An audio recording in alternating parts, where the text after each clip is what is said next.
Hello learners. आज का mission है 5 नए इंग्लिश वर्ड सीखना और उन्हें डेली लाइफ में यूज करना। ये छोटी सी प्रैक्टिस आपकी स्पीकिंग और राइटिंग दोनों को इम्प्रूव करेगी। अगर आप सीरियस हो इंग्लिश के लिए तो लाइक, शेयर और सब्सक्राइब जरूर करें। चलिए शुरू करते हैं। आज का पहला वर्ड है एब्निगेटिंग। एब्निगेटिंग का मतलब होता है त्याग करने वाला। जो त्याग करे, जो दूसरे के लिए सेक्रीफाइस करे, दूसरे की हेल्प करे, वो होता है एब्निगेटिंग। मतलब वो उस जो फिनोमिना है या फिर जो जो एक्शन है उसको कहते हैं एब्निगेटिंग, मतलब त्याग करने वाला। समन हो हेल्प अदर पर्सन। जैसे यहाँ पे देख सकते हैं, मैं इमेज इसीलिए लगाता हूँ ताकि आप लोगों को उसको याद रखने में आसानी हो। एक पर्सन है जो खुद तो खाना खा रहा था, लेकिन एक भूखा बच्चा आ गया तो उसको भी खाना खिला रहा है। तो ये क्या कर रही है? त्याग कर रहे हैं। ओके, तो हम लोग हर वर्ड के सिनोनिम्स और एंटोनिम्स पढ़ते हैं। सिनोनिम्स का मतलब होता है समान अर्थ वाले शब्द, ऐसे शब्द जिनका अर्थ समान होते हैं या इक्वल मीनिंग वाले वर्ड्स। और एंटोनिम्स, एंटोनिम्स का मतलब होता है विलोम शब्द या फिर अपोजिट वर्ड्स।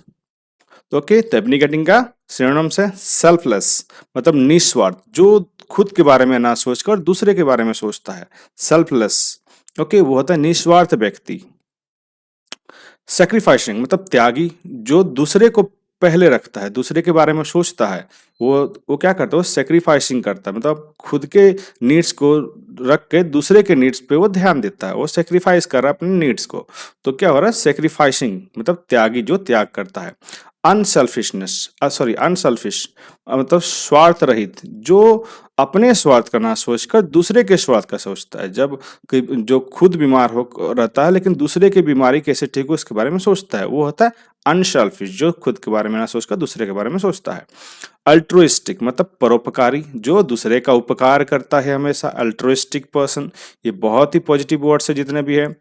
रिनाउंसिंग, रिनाउंसिंग मतलब होता है त्याग करने वाला, जो त्याग करे अच्छे के लिए, अच्छे लोगों के लिए, वो होता है रिनाउंसिंग। यहाँ पे जितने भी वर्ड्स हैं सारे पॉजिटिव वर्ड्स हैं। ठीक है, अपनी कटिंग का सिनोनिम समझ लिए, तो इसके एंट्रेंस भी देखते हैं। फिर विलोम शब्द, ओके, एब्निगेटिंग के विलोम शब्द या एंटोनिम्स का पहला वर्ड है सेल्फिश, मतलब स्वार्थी, जो खुद को हमेशा पहले रखता है।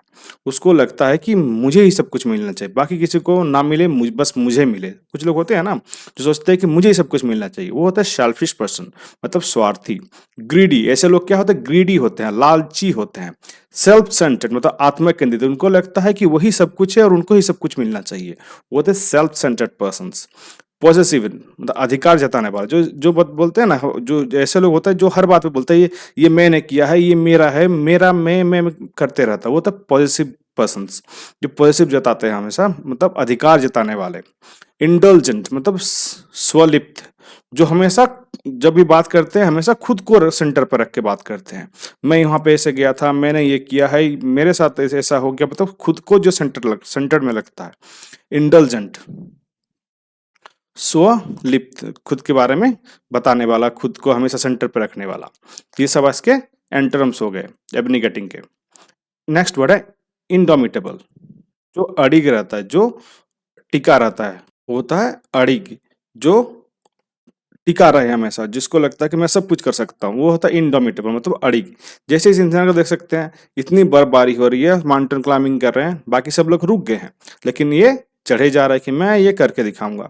ये होता है इंडोमिटेबल, अड़िग पर्सन, जो हटी जिसको बोलते हैं, अड़िग नॉर्मल भाषा में हटी, जिसको हमेशा कुछ प्रूव करना होता है, अड़िग, जिद्दी पर्सन्स। इसके सिनोनिम्स क्या क्या हो सकते हैं? इसके सिनोनिम्स है अनकंकरेबल, अजय, जो हमेशा जितने पे लगा हो, अनकंकरेबल अजय। अनब्रेक अनब्रेकेबल मतलब अटूट, जो ना टूटता हो, जो ब्रेक ना होता हो, अनब्रेकेबल। तो ये अटूट है, जो टूटे ही ना कभी। फेयरलेस, ऐसे लोग क्या होता है? फेयरलेस मतलब निडर होते हैं। रेजिलियंट, रेजिलियंट मतलब होता है लचीला या वापिस उभरने वाला, ऐसी कोई चीज जिस पे अगर गड्ढा भी हो जाए तो कुछ देर के बाद एक प्लेन सरफेस में आ जाता है, खुद को जो हील कर लेता है। रेजिलियंट, जो लचीला होता है, जैसे रबर, रबर को आप लोग कितना भी मोड़ लो टूटने वाला नहीं होता, वो क्या होता है? वो रेजिलियंट होता है। इसको ऐसे याद रख सकते हैं, रबर। या फिर इरेजर, इरेजर के लिए हम लोग इरेज करने के लिए कुछ यूज करते हैं इरेजर, तो रेजिलियंट होता है, वो लचीला होता है। स्ट्रॉन्ग विल्ड, स्ट्रॉन्ग विल्ड मतलब होता है दृढ़ निश्चय, जिसने एक बार निश्चय कर लिया कि मुझे ये करना है तो वो करके रहता है, वो होता है स्ट्रॉन्ग विल्ड। जिसका विल पावर बहुत ज्यादा स्ट्रांग है, जैसे बियर ग्रिल्स। बियर ग्रिल्स जिसने एक बार सोच लिया कि मुझे करना है तो करना ही है, वो होता है स्ट्रांग विल पावर, दृढ़ निश्चय। एक बार निश्चय करने के बाद पीछे नहीं हटते हैं। इसके एंटोम्स क्या क्या हो सकते हैं? ऑब्वियसली ऐसे होंगे जो बहुत ज्यादा वीक होंगे, कमजोर पर्सन्स, वीक, कमजोर। टिमिड, टिमिड मतलब होता है डरपोक, जो डरता हो बहुत ज्यादा, वो होता है टिमिड। कावर्डली, कावर्डली मतलब होता है कायर, कावर्ड से बना है कावर्डली। कावर्ड मतलब होता है कायर, उसी से बना है कावर्डली मतलब कायर व्यक्ति। फ्रेजाइल, फ्रेजाइल मतलब होता है नाजुक। फ्रेजाइल आप लोग देखे होंगे, अगर कुछ भी किसी ग्लास का आप लोग अगर परचेस करते हैं, उसके पैकेट पे लिखा होता है फ्रेजाइल, हैंडल विथ केयर लिखा रहता है ना, उसका मतलब होता है ये टूटने वाली चीज है, इसको अगर गिराएंगे तो टूट जाएगा, तो उसको अच्छे से पार्सल करना है, तो उसको हैंडल विथ केयर लिखा रहता है। फ्रेजाइल मतलब नाजुक चीज। डिफीटेड, जो पराजित किया जा सकता है, डिफीटेड मतलब जो पराजित किया जा सकता है। नेक्स्ट वर्ड है ब्लंट। ब्लंट मतलब होता है साफ साफ बोलने वाला, जो सीधा सीधा मुंह पे बोल दे कुछ भी। ठीक है, जो सीधा सीधा मुंह पे बोल दे, जिसको कुछ फिल्टर ना हो, वो होता है ब्लंट, साफ साफ बोलने वाला। इस इंसान को देख सकते हैं, सीधा सीधा बोल रहा है, सबको यहाँ करके देख रहा है, देख रहा है ना, सबको यहाँ करके देख रहा है इसको, कि ये क्या बोल रहा है, जो नहीं बोलना चाहिए तो वो भी बोल दिया सीधा सीधा एकदम गुस्सा होके। वो होता है ब्लंट मतलब साफ साफ बोलने वाला। ऐसे लोग एक्चुअली अच्छे नहीं होते, इनको लगता है कि सीधा सीधा बोल देंगे तो सबको, मतलब मैं ऐसा ही हूँ, सीधा सीधा बोल देता, नहीं, सोसाइटी ऐसे लोगों को एक्सेप्ट नहीं करती है। Excuse me. ओके, तो सिनोनिम्स देखते हैं। फ्रैंक, ब्लंट का सिनोनिम्स है फ्रैंक। फ्रैंक मतलब होता है स्पष्टवादी, जो सीधा सीधा बात करते हैं, फ्रैंक हो जाते हैं, किसी के साथ भी फ्रैंक हो जाता है बहुत जल्दी। बोलते हैं ना, मेरे साथ फ्रैंक मत होया करो, मतलब तुम मेरे साथ खुलो मत उतना ज्यादा, तुम एक दूरी निश्चित बना के रखो। तो ऐसे ही लोग जो फ्रैंक बहुत जल्दी हो जाते हैं, जिनको लगता है कि मैं बहुत ज्यादा बोलूंगा तो मैं अच्छा दिखूंगा, मैं सीधा सीधा बोलता हूँ, मेरा यही नेचर है, दैट इज फ्रैंक, स्पष्टवादी। ठीक है। डायरेक्ट, ऐसे लोग क्या होते हैं? ऐसे लोग डायरेक्ट होते हैं, सीधा होते हैं, इनका फिल्टर जिसका नहीं होता है, आजकल बोलते हैं ना जिसका फिल्टर नहीं होता है, सीधा होता है। स्ट्रेट फॉरवर्ड मतलब साफगोई वाला, स्ट्रेट फॉरवर्ड जो सीधा सीधा बोल दे, सीधा सीधा कुछ कर दे। ठीक है, किसी को गुस्सा आया तो झापड़ मार दे, वो होता है स्ट्रेट फॉरवर्ड, साफगोई वाला। कैंडिड मतलब बेवाक, कैंडिड मतलब बेवाक। कैंडिड अक्सर इमेज के यूज करते हैं हम लोग, कोई भी इमेज को कैंडिड नाम से सब कोई भी पोस्ट कर देता हो तो होता है कैंडिड। मतलब क्या होता है? ऐसे ही खींचा हुआ कोई पिक्चर, या फिर बेबाक खींचा हुआ जिसमें कोई प्लानिंग नहीं था। ठीक है, कुछ सोच समझ के नहीं खींचा गया, ये क्लिक किया गया, वो होता है कैंडिड मतलब बेबाक।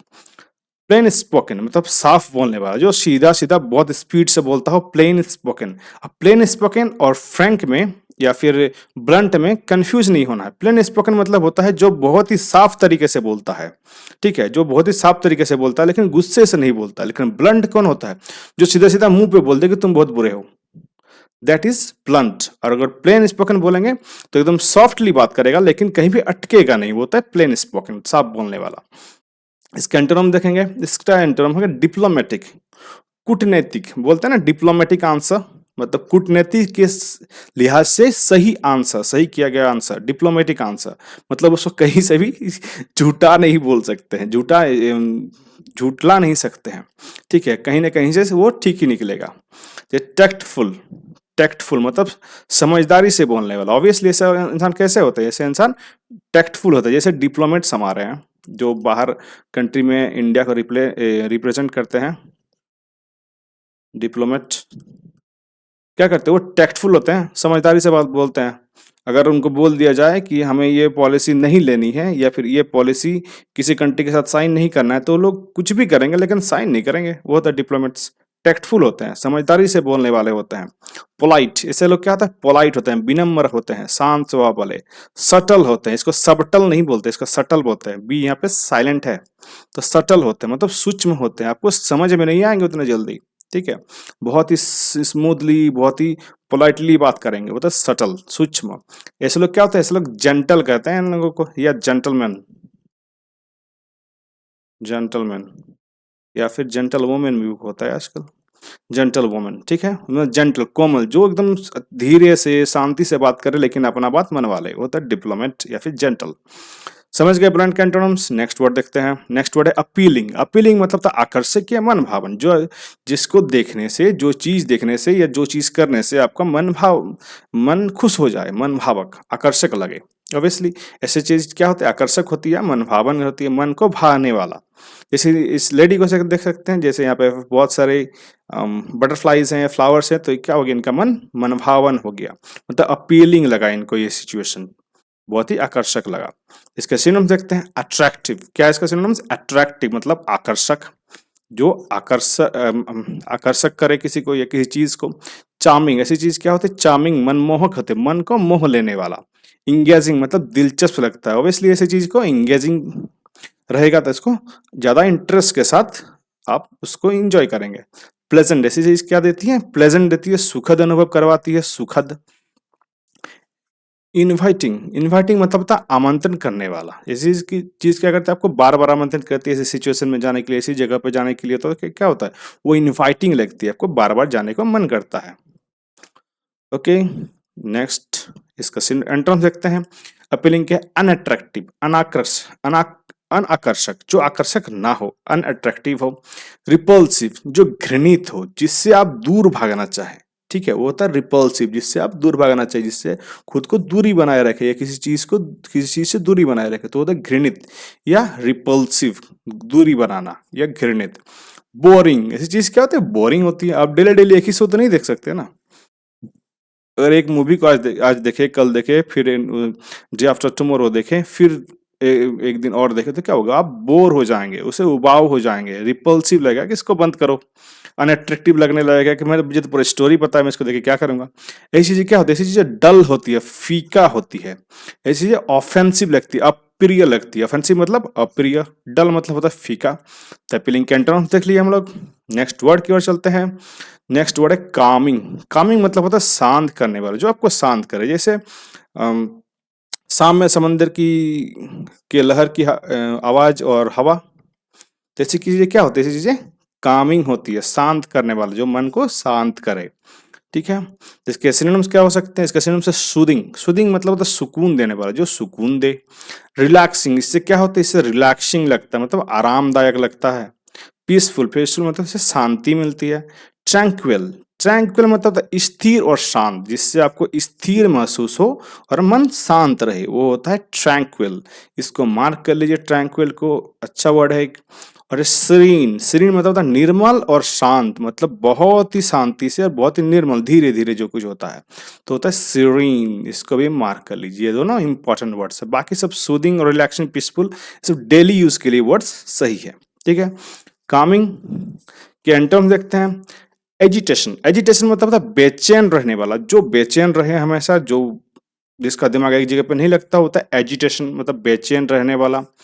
स्ट्रेसफुल मतलब तनावपूर्ण, जो हमेशा स्ट्रेस में रहे, स्ट्रेसफुल रहे, तनावपूर्ण रहे। डिस्टर्बिंग, डिस्टर्बिंग मतलब होता है परेशान करने वाला, जो परेशान करे, जो बार बार डिस्टर्ब करे। क्योटिक, क्योटिक मतलब होता है अव्यवस्थित, कोई चीज व्यवस्था से हट जाना। क्योटिक मतलब व्यवस्था से हट जाना, या बहुत ज्यादा हल्ला गुल्ला हो जाना एक साथ, तो क्या होता है, वो क्योटिक होता है, अव्यवस्थित हो जाना। इरिटेटिंग, इसे सिचुएशन में क्या हो जाता है, इंसान इरिटेटिंग हो जाता है, चिड़चिड़ा बन जाता है, चिड़चिड़ा बनाने वाला, जो आपको चिड़चिड़ा बना दे। समझ गए एंटोनिम्स कामिंग के? Okay, question of the day. Session complete हो चुका है। अब सेशन से रिलेटेड मैं एक क्वेश्चन पूछूंगा, इसका आंसर आप लोगों को कमेंट में देना है। आज एक ही क्वेश्चन है, ओके। तो आपको एंटोनिम बताना है इंडोमिटेबल का। What is the antonym of the word indomitable? क्या इंडोमिटेबल का एंटोनिम फ्रेजाइल हो सकता है, क्या रेजिलियंट हो सकता है, कि ग्रीडी हो सकता है, या ट्रैंक्विल? इसका एंटोनिम आपको बताना है कमेंट में, तो कमेंट कीजिए इसका एंटोनिम क्या हो सकता है। और याद रखिए, इंग्लिश एक दिन में नहीं आती, लेकिन रोज रोज जो प्रैक्टिस करता है उनकी फ्लुएंट जरूर बनती है। अगर आज की वीडियो हेल्पफुल लगी हो तो लाइक करिए, अपने फ्रेंड्स और फैमिली के साथ शेयर करें, और चैनल को सब्सक्राइब करना मत भूलिए। और हमेशा करंट रहने के लिए सोशल मीडिया लिंक पर फॉलो करें, लिंक डिस्क्रिप्शन में दिए गए हैं। Thank you so much for watching, have a nice day.